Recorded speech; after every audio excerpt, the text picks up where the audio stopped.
The forest darkness was so dense, it actually seemed to offer some slight resistance to the big vehicle's movement. The thin rain began to fall, and the distant flashes of light and thunder promised a far grander show to come. For the most part, the driver kept his eyes on me via the sizable rear-view mirror, only periodically glancing back at the road for direction. The man was no newcomer to his route, and he was a very poor liar. So, tell me, how far north am I taking you? He smiled when he spoke, as he no doubt took a great deal of enjoyment from the moments before he sprang his trap. The demonic glee of the man was nearly palpable, and while he was not necessarily a practitioner of art, he was most certainly artistic. "Until I tell you to stop," I said tersely. As much as the killer amused me, I was far more interested in creating a suitable silence for the reception of the coming storm. Ah, come on, I can appreciate the fix and all, but I'm not driving you too far off my route. His insistence on pretending to be a bus driver was commendable, but the noise of that ridiculously transparent effort caused me to refuse him an answer. He finally reciprocated my silence, but I could sense dark thoughts orbiting his mind like flies circling a corpse. A few minutes later, and he decided to make his killing move. I didn't hold it against him. He was, after all, a killer. He prefaced his attempt with a bit of spoken misdirection. Well, I guess I do owe you a big favor, so I should probably give you something for your troubles, right? His massive, hairy hand left its perch upon the steering wheel and moved to a small set of buttons beneath the steering column. When nothing happened after he activated the hidden controls, his eyes widened and flooded with fear. It was the very first time I was able to make out the whites of his miniature eyes. After a few moments, the man cleared his throat and spoke again. So, what's north? His words were accompanied by an increase in his quite noticeable body odor. Mr. Grimes clearly had no head for operating at even the slightest disadvantage. My destination.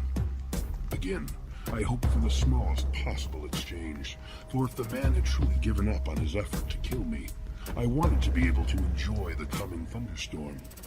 Unfortunately, my brevity didn't deter him from further speech. Well, the only thing I know of that's up a ways north is New Victoria, and, I know you can't be wanting to go there. After he realized I had no intention of responding, he added, But, yeah, what do I know? I decided upon a new approach to achieve the silence I required.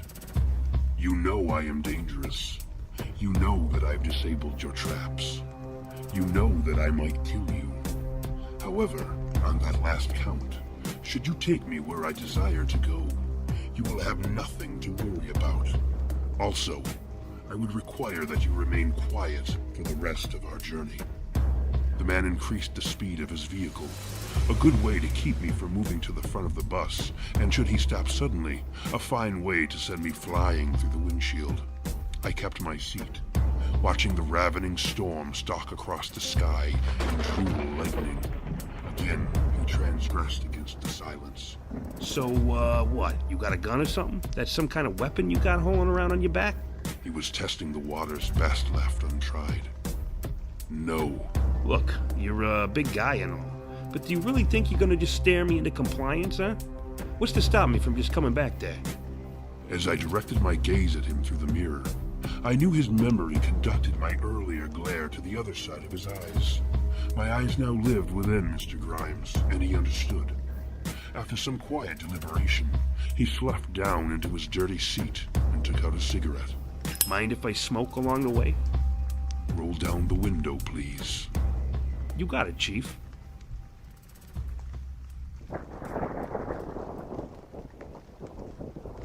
The silence hid within me as the thunder filled the killer's bus, and the lightning made terrible things out of the shadows, possibly illuminating the ghosts of victims still in the process of digestion, deep within the rusted bowels of the demon machine. I was amazed at how the storm played with the nightmares inside the bus. They were like two demonic children exploring an abandoned castle, laughing, leaping, thrilling. My would-be killer was oblivious to it all, preferring to divide his attention between watching me and emptying his pack of cigarettes. Truly, he had nothing to fear from me. Short of appearing on my list, there was no way I would take him from the world. Mr. Grimes cast a beautiful shadow, and it rivaled any piece I'd ever made. The storm was directly overhead, and the dirt road we followed was quickly becoming a swamp that swallowed our vehicle deeper and deeper into the hungry earth. Soon the road became nearly impassable, and Mr. Grimes had no choice but to pull the bus onto a small patch of dry road hidden beneath an overhang of trees that looked like a huge claw reaching up for the storm. We're gonna have to hold up here for a bit until the storm blows over.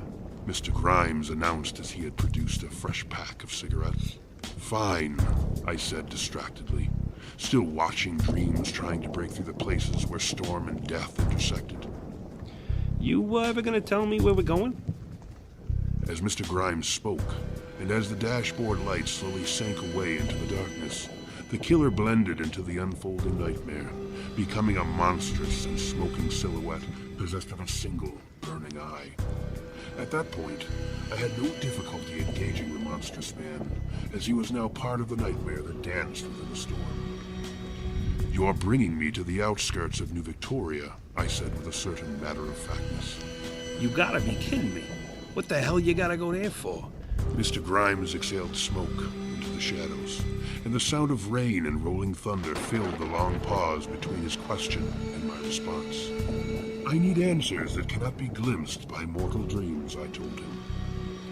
You, don't say. Well, that's mortal dreams for you, I guess. Mr. Grimes' sarcasm was as thick as the smoke that filled the bus, but his crude wit was almost entertaining. You know, a while back, I knew this guy. Jackie, or something like that, I think his name was. And he had a brother that got caught sleeping just inside of New Victoria. It was sometime before the military put up all the barrier and razor wires. Well, the two of them were cutting through the city on their way to somewhere or another. But I guess Jackie's younger brother had been asleep for, I don't know, a couple hours or whatever, and didn't even know he was going through the place. But just when the car left the city, the sleeping brother starts screaming like some kind of maniac. You know, I still remember exactly how Jackie described his brother sounded. He said it was like screaming, but it was getting farther and farther away, like he was falling way down into some bottomless hole. But the whole time, his brother hadn't moved an inch from where he was sleeping in the passenger seat. And that ain't even the scariest bit. You see, when the screaming disappeared, like it finally felt too far away to be heard, Jackie's brother sits up, smiles like, opens the door of the car, and jumps out into the street. Of course, you know, Jackie slams on the brakes and gets out to look for his brother. At first, he doesn't notice anything, just some noise in the tree branches over his head, like something was moving higher and higher into the tree.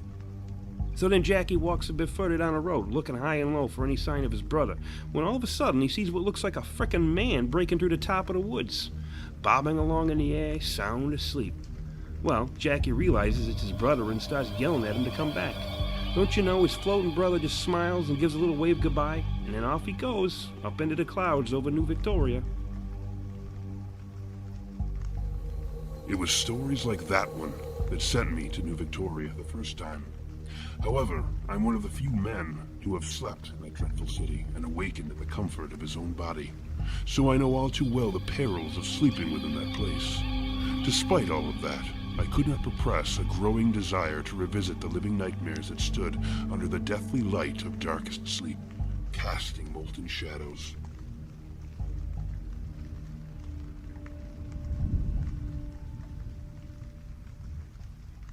The din of the storm had only grown since Mr. Grimes and I began to speak, so I had almost failed to notice the mechanical rumbling that was slowly growing beneath the thunder, drawing closer.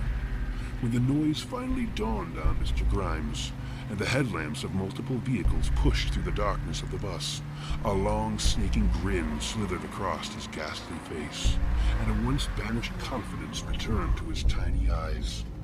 Yeah, well, look at this. Looks like you might not be going to New Victoria after all, big guy.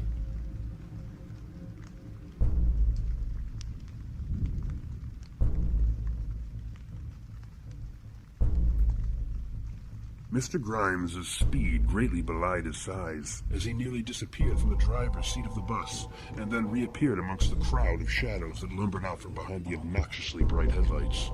Clearly, Mr. Grimes was not the only predator using the back roads as hunting grounds, and it appeared that my murderous driver had cultivated alliances among his fellow monsters. As the shadows milled around Mr. Grimes, I heard the signature sound of firearms, the small metallic clicking that spoke of tiny steel gun parts moving against one another, like the chitinous mandibles of a hungry insect. Eventually, the killer shadows surrounded the bus, hurling threats and challenges from behind the storm of wind, rain, and electric light. A bullet fired into the air, and I almost laughed when a clap of thunder annihilated the weapon support. Suddenly, and with much caution, a group of gun-wielding shadows began to enter the bus. Of course, I was no longer in the bus, but that was to be the least of their realizations. I heard Mr. Grimes instructing the armed shadows to take care, as I was a big sucker with some huge weapon thingy on my back. One of the shadows started up the engine, hoping the internal lights might reveal my hiding place. I was glad that Mr. Grimes had chosen to stay outside while his allies invaded the vehicle. Otherwise, I might not have done what I did. I could hear the high-pitched whine of Mr. Grimes' secret machinery coming to life after I reconnected certain wires, replaced by the sounds of flesh tearing, bones snapping, screams being chopped into small bits of groans and gasps, and finally the wet sounds of inanimate flesh being worked by busy, mindless steel. The surviving shadows, those who had wisely remained outside, seemed frozen by the antics of the bus-turned devourer. Within seconds, the silence took me from beneath the bus and placed me behind Mr. Grimes' few remaining allies. My sister awoke in my right hand, giggling. I made sure that Mr. Grimes was a safe distance from me when my sister sorted through the thoughts of one of the shadows, reaching deeply into the convolutions of his brain. The shadow to my left swung a heavy chain at me, but his attack was so slow, I wondered if he intended for me to grab the inbound weapon. I obliged, seizing the chain and pulling its wielder from the ground. My sister entered the hidden places of his body, dancing like a happy child from one red room to the next. After my sibling had exhausted her enthusiasm, I hurled her ruined playmate at the last shadow standing. The flying body struck the shadow in the midsection, smashing it against a tree. My sister was about to play with the stunned man when the thunderous voice of my father commanded her to stop. He wished for Mr. Grimes to see him and the wonderful work of which he was capable. In an instant, my father was revealed, awake in a fire with stolen stormlight. The shadow shuddered beneath my patron's terrible gaze. The injured creature pleaded for mercy, but my father had none to give. However, I was pleasantly surprised when the shadow decided to attack rather than die quietly.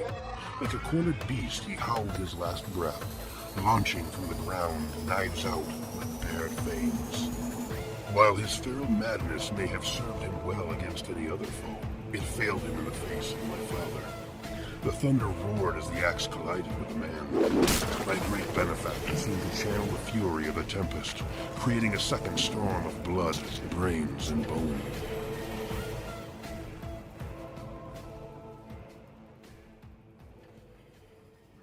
My father turned towards Mr. Grimes, who immediately collapsed to the wet earth. Holy freaking hell! I know who you are! Then we understand each other, I said. After returning my father to his sleep, I extended my hand to help the trembling killer to his feet. Oh, shit. What are you gonna do to me? You gonna make me into some kind of freak show corpse? Again, he demonstrated his comedic value.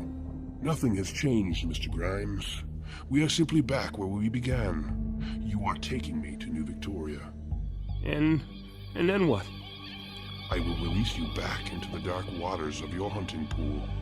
Mr. Grimes seemed relieved, exhaling what he surely thought was his final breath.